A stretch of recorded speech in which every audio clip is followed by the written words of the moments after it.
Hey, what's up guys? We're back again with a destructive Mega Knight Sparky deck that you've probably never seen before. The number 75 player in the world only plays this deck. And last season, he achieved 7,754 trophies. So even if this looks absolutely insane, it's still beating the best players in the world. When you have Mega Knight, Inferno Dragon, and Sparky, you have a ton of damage. And usually opponents will want to zap to reset the Sparky, the Inferno Dragon, remove the skeletons from the skeleton army, and the barrel. It's just way too much, and you quickly overwhelm opponents. If they get frustrated and spam into a Sparky, Skeleton Army, Mega Knight, or Tornado, they'll give you massive positive elixir trades. And when you just get one advantage, the counter push will take your opponent's tower no matter what deck they have. It's always awesome to see unique strategies like Sparky Mega Knight spring all the way up to the top of ladder. So let's go jump straight some games and assert dominance with this new meta Sparky strategy. And a whole lot of love to everyone that's using creator code SirTag to support the channel. All right, we got another one against Phoenix Ultimate. Dude, you are not going to rise from the ashes against this deck. Wizard is going to burn you to a crisp and you're not going to get up. So usually with this deck, we want to play pretty aggressive. I want to go in for a Skeleton Barrel, make him respawn in the other side and go and spam me. If you go for Mega Minion, it's going to get displaced by the skeletons. And I think that the skeletons lock onto the tower for some damage. Even if you drop that early, you can't stop me from getting 500 damage there. So here's the difficulty against Golem. You have a great matchup as long as they don't have Electro Dragon. And if you play against the Electro Dragon version, you can't go same side as often as you would want. You have to split up your Sparky and Inferno Dragon and do some dual lane pressure. Because otherwise, you're just going to go right into Electro Dragon and you're just going to lose. It's just something to keep in mind in case you guys haven't figured that out or played this matchup before. Yo, wait, that's so good. Even if he goes Elite Barbarians into that, I think that my Mega Knight and my splash damage just eviscerate the E-Barbs. There's nothing this guy can do. He's big dead right now. I'm up a ton of elixir with a Mega Knight, Wizard, Inferno Dragon counter pushing because he mistimed his E-Barbs and thought that the Golem was taking the targeting. Okay, so one thing that I want to do is I want to go in Tornado so then we can captivate the Night Witch, so the Night Witch will definitely die to the Inferno Dragon then. It's better than me doing anything else because I don't want to have him have any counter pressure. I'd much rather be able to finish that off and then just feel really comfortable about my position in the game. So one thing that I want to do is if he goes other side and goes in for the Golem or anything, I spam other side with the Skeleton Barrel. Okay. Huh. All right. I guess he's going to go Bomber in the back and then just Golem me again. What is up with this man? He just knows one thing. Golem at the river. All right. I likely want to go in for a Skeleton Army here after the Bomber connects to my tower. It's just pretty important so that the Bomber doesn't splash onto the Skeletons. And then, you know, the Mega Minions is going to be wasting so much time targeting the wrong stuff. My tower is going to be targeting the Mega Minion, so I don't have to spend any extra elixir here. Also, the Sparky isn't something that I really want to keep alive, but I do at the same time. If he goes in for Elite Barbarians, they might die. They might just die to the Sparky. So he has to go arrows, and then he has to go for Elite Barbarians after, and he doesn't have elixir. Not after the crazy shenanigans that he tried to pull out earlier. I'm an Inferno Dragon on the same side as the Golem, and I'm wondering what he's going to do. Like, every single time, I'm getting surprised. I like making predictions and knowing what my opponent's capable of. But this guy is one wild sir. I'm going to Sparky as well. And if he's got Lightning, I think this is okay. Because I can almost guarantee that the Mega Minion isn't going to be able to lock onto our Inferno Dragon. Especially since I can squish everything together with the Tornado. So then the Wizard just deletes it. Wizard is one of the most satisfying cards in Clash Royale if you play it correctly. If you have Tornado and your opponent clumps stuff up, the amount of value that you can get from it is insane. Because it just rapid fires. Okay, so, I mean, with 10 seconds remaining, this guy lost. Super easy and incredibly satisfying win. Hey, we got a game against the greatest of all time. What's up, J-Rock? What's going on, man? So first things first, I think I just want to go for Prince in the back. You guys might be like, Jake, why are you cycling a 5 elixir cost card when you don't even know what your opponent's got? Well, when I have Mega Knight and I've got Skeleton Army, I feel like if they spam me the other side, I'm probably going to be getting a good positive elixir trade. Not everyone's able to, you know, eviscerate that on my side of the map. Maybe they'll have Zap, but they probably won't have Zap ready immediately when they first see Skeleton Army. Kind of catches a lot of people off guard. Okay, so his recruits are going to be out of cycle. I think he's going to do enough damage on the right-hand side for that to be a bad trade for me overall. But if I use Mega Knight and I use Tornado here, I might be able to make something happen. Like this Mighty Miner that would typically give him a lot of value. We're going to make sure that it gets pulled off so then it gets reset. And then the Wizard's able to lock onto the Flying Machine and it's able to just shut down everything. Are you kidding me right now? The Mega Knight's tanking for the Wizard too. The Skeleton Barrel is coming up clutch, tanking for the Wizard afterward. And that was magical. Just in the span of a minute, we took out the entire tower. And this guy's got rail recruits. He's a pretty good player. I think his defensive sequence is something that I would have done too. Like, I would have probably dropped Zappies in the middle. That made sense. But they get 2 tapped by Wizard. And with a minute and 20 seconds left, there's no way that this guy's going to break through. Like, you can go in for, you know, the Royal Hogs here, but I can just wizard. And I'm dropping it in the back so it's able to splash onto all the piggies at once. And you can't go in the lane of the skeletons because I'm just able to drop that at any point. You can't go into the Sparky. You can't go into the Mega Knight anymore. I have so much elixir that you're never going to be able to break through. All right, so that game took a lot longer than I wanted to. He played really well and was able to overcommit on one side to take the tower. But after overcommitting, you're going to lose your tower eventually afterward. Just need to cycle back to one more tornado. GG. All right, so jumping into this one against Ivan, we're going to see what's cooking. Definitely want to drop a good luck and go for a skeleton barrel. Wait, if you go in for a goblin cage at the start, maybe we can go in for a tornado and activate King Tower if you're able to eliminate all the skeletons quick enough. Please let the goblin cage brawler be healthy. No, okay, I cycled in Inferno Dragon into it. Probably the wrong decision on my end because now I definitely can't activate King Tower, but it doesn't matter since he's got Royal Giant anyway. Activate King Tower into that doesn't do anything for me. It's still got to hit through the Inferno Dragon. Inferno Dragon, you slacking out here. It is what it is. He's going to have Lumberjack, so I think he's not going to have Elixir to defend this as well as he wants. Like, assume my Inferno Dragon kills the Mega Minion, and he's pressured on defense right now. Maybe I can go in for a Skeleton Army in the right and just completely clean up the Royal Giant. So, what I was hoping for did work out. The only thing that didn't was the Inferno Dragon killing the Mega Minion, and I think that happened because it got raged up from the Lumberjack dying. Still a super good interaction for us at the start. As you guys can see, if you get one good push with this deck, it can take out towers, and then when you've got Mega Knight plus Skeleton Army, Inferno Dragon, and Wizard with Tornado, no one is ever breaking through. Like, watch this guy. He's going to try to go in with the Royal Giant. Right when he thinks he's going to get a hit, we just Tornado it back, and we're like, nope, not today.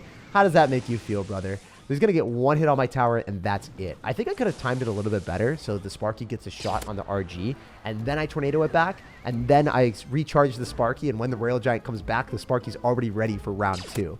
It is what it is. We've won this one. There's no way for this man to break through. As you can see, he is so focused on defending with Goblin Cages and Baby Dragons that it's not really formulating a big push. So even though this guy was an incredibly good player making predictions, he wasn't able to break through us. It just shows you how incredibly annoying this deck is to play against. You can lose your tower in just the span of 50 or 60 seconds, and you'll never be able to break through for the rest of the game. Hey, I love this guy's name. It's a smiley face. Well, not really a smiley face. It's just a cool emoticon. I'm going to go in for a Skeleton Barrel at the start. You guys already know that's my favorite play with this deck. And he's going to go for a Hunter. So whenever I see Hunter, I'm immediately expecting either a Graveyard deck, a Balloon deck, or something really aggressive. And he's fulfilling that bill. I think I want to go for a Skeleton Army because he doesn't know that I have Skeleton Army in my deck. I'm probably going to get a lot of value from it in my first play of it. So that's when I want to get value with the Sparky counter push as well. Okay, I'm going to go in for a Prince because I need to make sure that the Sparky doesn't get deleted. Is he going to lose the game to a Skeleton Army counter pushing? That's a problem, man. You gotta defend those. You can't just let that roll. He's so captivated by the Sparky that he didn't have Elixir since he went in for the Archer Queen, its ability, and then tried to distract the Sparky. And now he can't distract himself from the fact that he just took a massive amount of damage. So if you go Giant Skeleton in the back, I can Mega Knight in the exact same side. And I can also follow up with a Wizard, or I can go for an Inferno Dragon. I think it's better for me to go in for Inferno Dragon if he doesn't have Zappies. I don't know if he has it or not. I can, you know, spread him thin to the point that he can't afford the Zappies if I go for a Skeleton Barrel on the other side. Let's go. He hunted preemptively. That's so nice because he was trying to damage down the Mega Knight, but the Mega Knight's going to jump away. I think it goes on to the Hunter. It's still going to die, unfortunately, but it's okay. It was decent. The Inferno Dragon will lock onto the tower unless he's got bats or something. He's going to go Royal Hogs again. I think I'm going to wait, and I'm going to Tornado because I didn't know if he was going to know that I had Skeleton Army in hand because it was the card that I used last time, so he should adjust his predictions for that, and I just didn't want to allow him to go for a Zap and arrows and then have me have no counter to his Royal Hogs that were on my tower. Always want to switch up your counters so you're not too predictable for your opponent. Otherwise, they're going to have a card in hand and they're going to screw you over. Okay, one thing that would have been dope is if I went for a Mega Knight there and then the Fisherman pulled it and then it splashed onto all this stuff. It is what it is. I'm going to go for a Prince. He's going to go for Archer Queen. Maybe if I had Tornado in cycle, what I would do is I would Tornado his Archer Queen closer to something, so when he went invisible, he would get it wasted. That'd be really fun. You know what?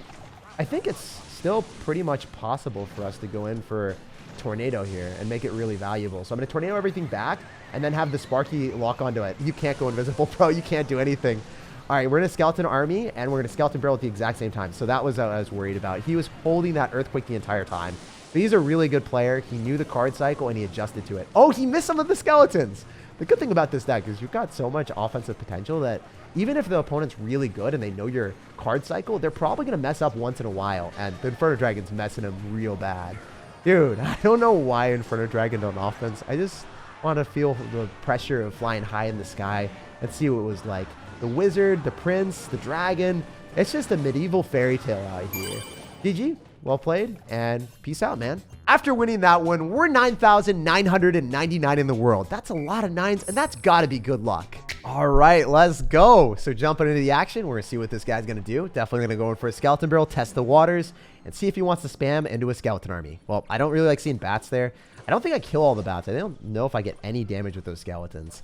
It's a -1 trade, and he's going to take 200 damage. So I think it's worth it. +1 elixir advantage for our opponent, but takes that amount. That's good. I can go for an Inferno Dragon here if I really want to. I wish I had Wizard. I'm going to Tornado that. I think it's worth. I think if we can get a Prince connection, that would be very, very nice. I'm also going to wait and see if he cycles anything behind the Lava Hound because I need an Inferno Dragon on top of the balloon if that's the case. Okay, so I'm just going to Skeleton Army here. He's likely going to clone. This is kind of bad. But it's all good if I go for the Wizard in the right spot and then it splashes onto all of our opponent's stuff. Let's freaking go, Wizard. Pop off. Give me the value. And then when the Skeleton Barrel pops, it just cleans up all the rest of his stuff. He's just looking at this game and wondering, like, where did he go wrong? Why is he playing against a scrub with Wizard at 6,400? What's going on? So, yeah, people usually when they hit ranked, they're like, why is Wizard here? I'm going to go in for a Prince, and then I'm going to expect him to go in for a Skeleton Army after the Prince is going to be, like, far enough away from the Wizard so then everything can't get splashed together. So then I was like, I'm just going to hold my Tornado. I'll get value from that. He could go for a Zap on top of the Skeleton Army. I don't know if he's got Fireball or if he's got Zap. I don't remember. In either situation, he has to respond to this with Bats or he's going to lose his tower. Oh, he's going to go for a Fly Machine. That's way more elixir than I thought you would. I mean, is that smart to do? I don't know. I've never seen someone do that when they have cheaper answers available because now they're going to have to respond to the Inferno Dragon afterward and they can't start a big Lava Hound push in the back. So it's better for me that he's isolating his stuff and he's not building up a big push, but I don't know. I don't think I earned that. You know, I don't think I earned that right that you delayed your push. I'm going to go for Skeleton Barrel on the right-hand side just to force out more elixir. He's probably just going to eat it. Or if he goes in for a Baby Dragon, then it's not going to be on the side that he has all of his damage in, so that's extremely nice for us. I'm going to go for a Prince, and I'm going to Mega Knight at the river. I'm going to ignore the Baby Dragon. The reason why I did that is because I knew I was going to get a positive elixir trade, and if he went in for a Baby Dragon, I can just ignore it because all of his damage is aggregated on that side. Because he has Skeleton Army and Lumberjack, he can't defend that very easily, so what I'm planning on doing is going in for a Wizard, Skeleton Army in the middle, and then just melting everything real fast, because I could 3-crown him potentially.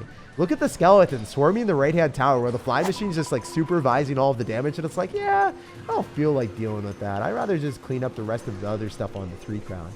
I'm going to go in for a Skeleton Barrel here. And then I think I need to go in for like a Prince and a Wizard, and I should be fine as long as we're able to get a juicy Tornado on top of the Fly Machine, and that's all we need is just to kill the Fly Machine. I think it's possible. Just one more tap. One more little love tap. That's what I'm talking about. And because you have Fireball and our Wizard is tucked in the little nook and cranny, he's not going to get targeted or hit by any of those pups. GG. Well played and peace out. Super good player. And as you guys can see, if you've got Wizard and your opponent's got Lava Hound Clone, you're pretty much automatically going to win. If you lose that matchup, then you kind of have some serious problems. There's a lot of bait decks that you completely counter with Wizard and Tornado, and now we're 8,400 in the world. All right, it's time to see if we can keep up that gigantic win streak. You guys already know the deal. I want to go for a Skeleton Barrel and feel out what my opponent's got. I am primed up and ready to assassinate whatever offense you got with my Sparky or my Wizard. Ooh, Skeleton Barrel's going to pop on top of that? Yo, he's definitely got Balloon free, so I'm just going to Wizard here, and if he goes in for a Balloon on the other side, I can Inferno Dragon. I can also go in for a Tornado if he wants to go in for a Tornado. Okay, that's a bit unfortunate. I would have loved for him to go in for a Freeze, and then we could have easily just Tornadoed the Lumberjack directly to the King Tower, but that didn't work out. I think he's going to Freeze here, so I'm just going to go Tornado that back. Ooh, went for a Zap instead. That's interesting. I wasn't expecting that as a play. Most of the time when you see Lumberjack and Balloon, it's almost always Tornado and Barbarrel, but I guess this guy's packing something different. Yo, he just wants multiple resets for my Sparky, my Inferno Dragon, and then also to clean up my Skeleton Army instantaneously, which isn't necessarily the best vibe for me. I hope that the Electro Dragon dies to the tower here. Just walk a little bit, Inferno Dragon, or I guess Electro Dragon. Just go up a little bit. Let the tower reach you. Let us extend a cordial handshake. Okay, I need to go and shake things up and go for the Skeleton Barrel. Otherwise, I'm going to take too much damage. I could have, I don't know. Could I have waited a little bit and then for Skeleton Army to push the Lumberjack off my tower? Whenever I try to push the Lumberjack off of things, it never works out. So I don't know if that would have been a reliable strategy. He's definitely going to Zap on this, so I'm just going to wait for the Tornado. And when that does happen, oh, he's going to go in for a Freeze and a Zap? Yeah, he's going to Freeze and Zap, so I got to go for Wizard. I think I'm guaranteed to take one hit. Oh, never mind. Wow, was it worth the 5 elixir to defend that, though? That's the question. You guys let me know down below in the comment section. Did I overspend or are we chilling? He's definitely gonna have to go for like a lumberjack or a bowler or something like that. Oh, he's gonna zap instead. Wow. Okay, so without the zap and cycle, I don't know if you have a great reset to the Sparky if we split up our aggression. Whenever I play against Electro Dragon players, what I try to do is I try to go in for dual lane aggression, because if I just go for Sparky and Prince and then Electro Dragon chains on to multiple things at once, I'm pretty miserable. So I'm not having that happen today. When a Sparky on the left-hand side, when we get the E-Drag out of cycle, he's got freeze, he's got zap. Oh my gosh. How many different answers to me do you have? This is insane. I want to go in for a Mega Knight on the right-hand side because he doesn't have P.E.K.K.A there, and I want to go Inferno Dragon left because he doesn't end up having his Electro Dragon. So we've kind of deciphered a good strategy here. Let's see if it works out. So I think that it's going to work out if I can get a Wizard down here to kill the Baby Dragon and then go for a Skeleton Army here and then follow up with another Skeleton Barrel. This looks really good because the Mega Knight's going to jump, forcing out some ground defense that he doesn't want to drop. And then I think the Electro Dragon is just going to the wrong side, so that's really, really nice. Nice. We'll take that. Because I think I can go for another Prince here, force out something that he doesn't need to. And then I can go for another Sparky as well. Just always going Prince and Sparky in the other sides. Yes, let's go. Another P.E.K.K.A. So the Electro Dragon's going to come down on the right-hand side, most likely. And then we can Inferno Dragon on top of P.E.K.K.A here. Okay, no, he's going to freeze an all in me. 100%. This guy is on a mission to spam me like a savage. So if he wins off of this push, I would not be surprised, but there's a chance that we can make this work. I have the Skeleton Army as well. He's going to zap on this most certainly. I don't know if we can stop the balloon. Oh, that's going to get a hit. I don't know if that's going to get 2, though. It doesn't. And he has the Electro Dragon last second, so now he has nothing for the Inferno Dragon, the Wizard, and the Skeleton Barrel on the left. So I think we barely walk away with a win here. Very good player. And you know what? The counter push with Inferno Dragon, Prince, and Wizard, it's too much for even an Electro Dragon P.E.K.K.A freeze deck to stop. If they mess up once, they get punished and you win the game. Like if you enjoyed, subscribe for more daily videos, and have an incredible rest of your day.